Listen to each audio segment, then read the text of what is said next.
Hi everyone. So I've gotten really excited to make these videos, especially on my days off. And just a quick little history. So I wrote it down before that I make these video journals for myself on this computer ever since I got it like years ago, prior to moving to California. And I love doing them because I get to go back and watch myself and just be amazed at the growth that has happened from back then to now. And so this blog and these video journals now that I'm posting them have the same kind of reason.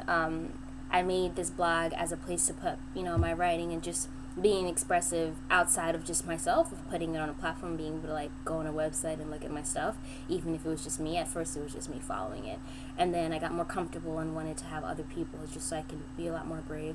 And then I started traveling and I wanted to have a way of keeping in touch with people. So I just got emails of family and friends that that know me and who have history with me and would be interested in knowing how I'm doing. So this is like the best way. And I feel like when I'm doing these videos, not only am I doing them for me, because I like to look back and look at them myself, because I'm usually saying things that I need to hear at another time. I like to think that I'm talking to personally, all the friends and family out there, to Monique and Christina and Sarita and all these people that get this email, or come to this blog. I like to feel like I'm personally talking to you.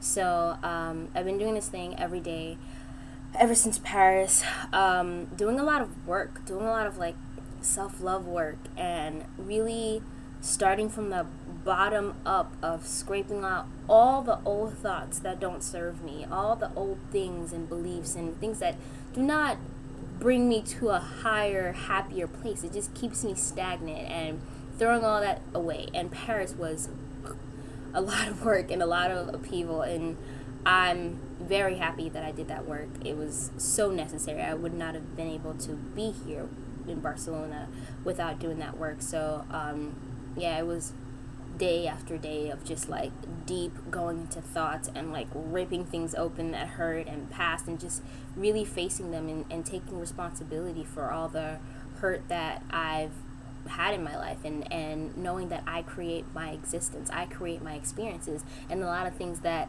happened that I didn't like, I created them based off of thoughts that this is what I deserve, and of course no one's gonna do this, and no one's gonna care for me, like all these negative things that I experienced and that hurt and that stayed.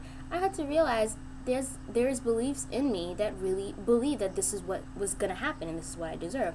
So I had to like completely change that, and it's still a working process every day. It's not like you got it done. No, because I have 25 years of certain ways of thinking, and it's every day trying to combat those thoughts and put in positive thoughts that no, I'm great and I deserve great things and I'm worthy of all the good in life, and it's time to start over, and every moment is a point of power of being able to start over. It's not like one day, like, no, you can just change your thoughts right now. The thoughts that you think that don't serve you, be like, why do I think that? I don't want to think like that. It's horrible, actually.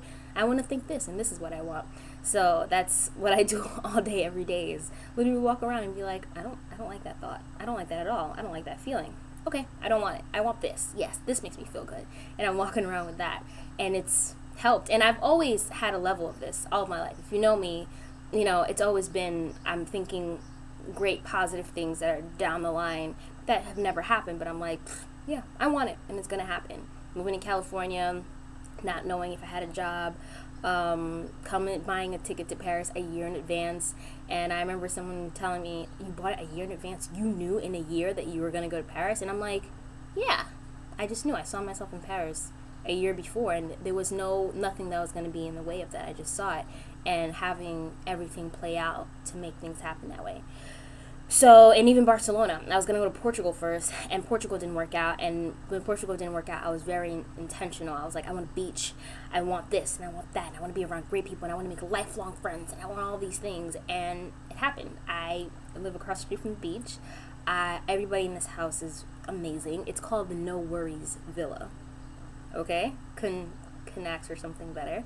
I live with one of the most amazing human beings ever, Elena, and it just so happens that she's doing the same self-love work that I'm doing. So every night, literally before bed, we're going in, we're talking about our past, we're digging into truth, we're helping each other, we're student and teacher every day. Like my friend Monique has a really good quote about that, about being able to teach and still being a student at the same time, and having that humble ability that allows you to still be receptive and listening. And I'm, sometimes I get so caught up in needing to say what I need to say before I forget, or I just want to tell you this. And then when I just shut up, it's a miracle. Great things happen. So that's the work that I've been doing. So this is where a lot of this positive articles that you'll see on my website, on this blog, you'll see a lot of, the videos are all around some positive thinking, because I am just in that point in my life where this is my nutrition.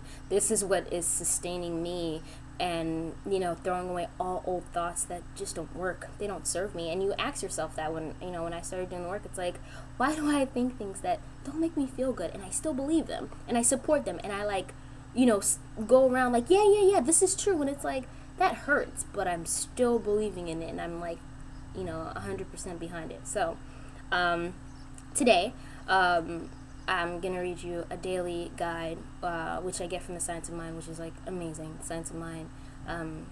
Shout out to Katiana and her family for introducing me to the whole metaphysical thinking back out in California, and going to East Bay Church of Religion Science in Cali, which was freaking amazing. And I can't fully explain how amazing changing your thought and changing your life is. And it's not a religion, it's just a way of thinking.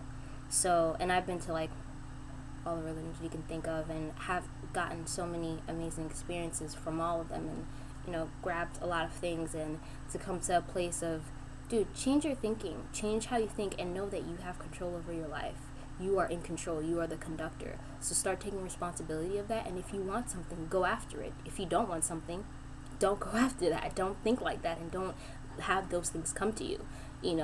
Dodge, and just have great things come your way. So with all that said, I really wanted to explain it. So with all that said, I will start with the daily guide today that I have. And it's stated, its main focus is faith. When you have come to the edge and are about to drop off into the darkness of the unknown, faith is knowing one of two things will happen.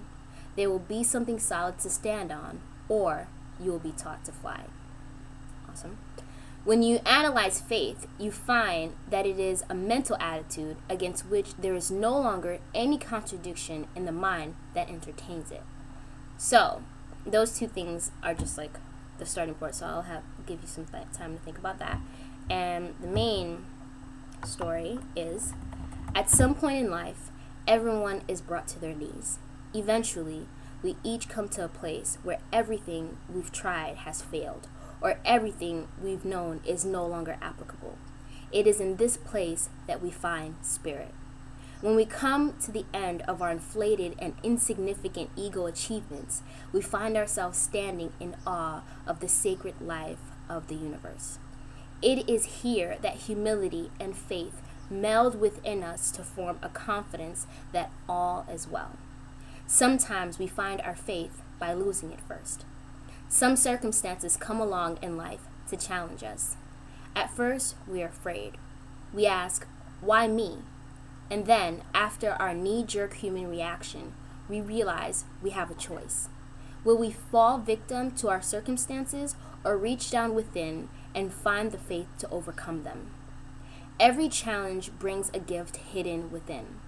Everything occurs to teach us faith and calls us to depend on a power higher than our own. Everything is designed to bring us closer to spirit. What is happening in your life to challenge you? How will it strengthen your faith? How is it bringing you closer to spirit? So, those passages are pretty self-explanatory, but I have this conversation with faith constantly with my close friend Monique, and she even has a tattoo